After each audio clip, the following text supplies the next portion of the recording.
ESPN analyst points out, major red flag for Deion Sanders. Colorado without Shedeur. Colorado head coach Deion Sanders enters the 2025 season with more questions than he had just a year ago. In 2024, Coach Prime led arguably his best team yet, even if it was, once again, rebuilt through the transfer portal. The Buffaloes posted a 9-4 record, their best finish since 2016, and flirted with a Big 12 championship appearance. But now, two cornerstone players from Sanders' tenure in Boulder are gone, and the uncertainty that once hovered over the program has returned. The departures of quarterback Shedeur Sanders and Heisman Trophy winner Travis Hunter have left significant voids, none more critical than under center. While Hunter was a generational talent who dominated on both sides of the ball, it's Shedeur's absence that may be felt the most. Coach Prime no longer has a clear answer at quarterback between Liberty transfer Kaidon Salter and true freshman Juju Lewis, something he made evident during Big 12 media days. We brought both of them because I don't know which one is going to start, Sanders told reporters. That kind of uncertainty is rarely comforting, especially at the most important position in football. While Sanders expressed confidence in both players, it's a setup ripe for a quarterback controversy. As long as they're doing their jobs and we're winning, we definitely want to continue to develop Ju. But Kaidon is unbelievable, Sanders said via CBS Sports. Kaidon is off the chain. He's been there, done that. He can get the job done. I wouldn't have brought him here if I didn't trust him. But Juju's coming on around the mountain. When he comes, I love him. I love what he brings to the table. I don't know how it's going to play out. As long as it plays out, we can't lose either way with either of those two. Follow the sporting news on WhatsApp. Not everyone is convinced. ESPN's Bill Connolly projects Colorado to finish with an average of just 5.5 wins in 2025, including only 3.3 in Big 12 play. He pointed to a roster turnover of 30-plus transfers and the loss of Shedeur as key factors. Sanders is just 4-3 as a head coach when Shedeur Sanders isn't his quarterback, and he had the most uniquely brilliant player in the country at his disposal the past 2 years, though Connolly said. It's a new era, and the Buffaloes drew the short straw in Big 12 play. They play 6 of the top 7 projected teams in SP+, but the overall talent level is solid, and a Sanders team will always be interesting one way or another. There's no question that Sanders will continue to draw attention. His charisma and bold persona make him must-see TV. But as CBS Sports' Chip Patterson pointed out, now that Shedeur and Hunter are gone, the spotlight shifts solely back to Coach Prime. The individual successes of Hunter and Shedeur Sanders drew some of the attention away from Coach Prime, and our discussions pivoted to football instead of focusing on what had been viewed as unorthodox methods of flipping the roster through the transfer portal, Patterson said. The good news for Colorado fans, Sanders can handle the heat. He's no stranger to the spotlight. But whether that spotlight helps or hurts the program in 2025 remains to be seen. The Rocky Mountains stood tall behind Folsom Field, but for Colorado fans, the air felt heavier now. There was an undeniable tension in the late summer breeze, not from the wind, but from the silence under center. Shedeur Sanders was no longer in the building, and Colorado was about to find out what that really meant. On a routine Wednesday morning, ESPN's College Football Live featured a segment that sent tremors through Buffalo's nation. Look, the analyst said, pointing at a graphic showing Colorado's offensive stats with and without Shedeur Sanders. This team has a major red flag, one they haven't addressed. No Shedeur, no identity. That's a problem. The panel nodded, but the words stuck harder than any tackle. It wasn't just criticism, it was a warning. Deion Sanders, better known as Coach Prime, had heard it all before. The doubt, the noise, the narratives. But this time, he didn't have his son in the pocket to silence the critics.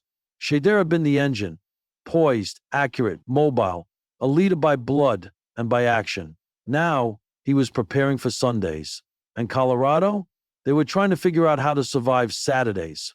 At practice, the quarterback competition was fierce but chaotic.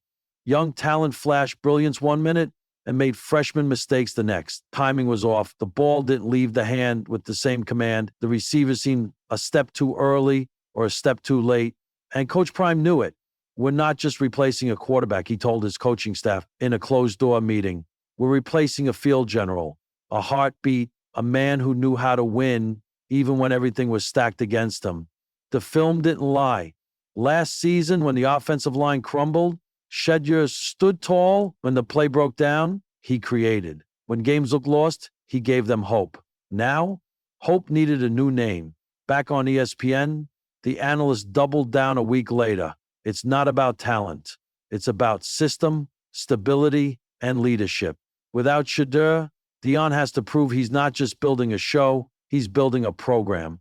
It stung because it wasn't completely wrong. The season opener came fast. The stadium was packed, painted in black and gold, the student section roaring with belief.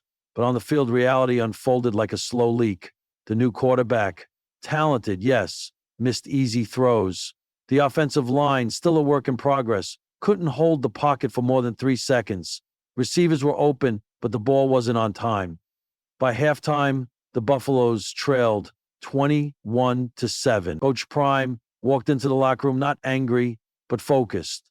"You'll know what's missing," he said. "No need to say Shedeur's name. Everyone knew. But that doesn't mean we fold. It means we grow. Fast." The second half was better. The defense came alive. The offense started moving the chains. They still lost, 28-24, but the fight was there. That fight would be the foundation. In the post-game presser, Coach Prime wore his signature shades and composed demeanor. But his tone was different, more grounded. "We ain't got Shedeur back there anymore," he admitted. "And y'all can keep reminding us, but we're not here to copy last season. We're here to build the next one." The media pressed harder. One reporter asked, "Do you think your system is too reliant on Shedeur's style?" Coach Prime smiled. "I think every great team has a great quarterback. And guess what? We're developing ours. That takes time. We don't panic around here. We prepare." Behind the scenes, the coaching staff made adjustments. The offense was tailored to be more run-friendly. Quick throws, RPOs, bootlegs, anything to make life easier for the new QB. They also leaned on leadership in other areas. The defense, stacked with transfers and returners, became the new tone setters. Special teams began winning field position battles. Slowly, the team started to gel, but the ghost of Shedeur lingered. Every time a ball sailed wide, every sack, every 3 and out, the crowd's frustration wasn't with the kid under center. It was with the memory of how easy Shedeur had made it look. By midseason, Colorado sat at 3-3. Not great, not terrible, but uncertain. The ESPN analysts returned for another segment. "I'm watching this Colorado team, and I still see the red flag. You can't lead a revolution if the quarterback room is still figuring out who it is. And Prime knows that." He paused, then added something that stuck. "This next game? That's the turning point. Either they evolve or they unravel." That game came on a rainy night against a ranked opponent. The stadium buzzed with nervous hope. The new quarterback, let's call him Malik, had been growing every week. Now he had to prove it. He did. With a mix of scrambling flair and newfound poise, Malik led the Buffs to a 31-28 win. He didn't play perfect, but he played fearless. After the final whistle, Coach Prime walked over, hugged him, and whispered something in his ear. Cameras caught just one word: leader. That night, the ESPN analyst changed his tune. "Maybe I was too quick to panic," he admitted. "It's still a red flag, but there's also real progress. Pride's not just selling dreams. He's teaching how to build them from scratch." The season didn't end in a championship, but it ended with pride. A new leader was born, a new system forged under pressure, and most importantly, a team that no longer lived in Shedeur's shadow, but carried his standard. Coach Prime summed it up best during the final presser of the year. "You can't replace Shedeur. You honor him by elevating." This team did that. And we're just getting started.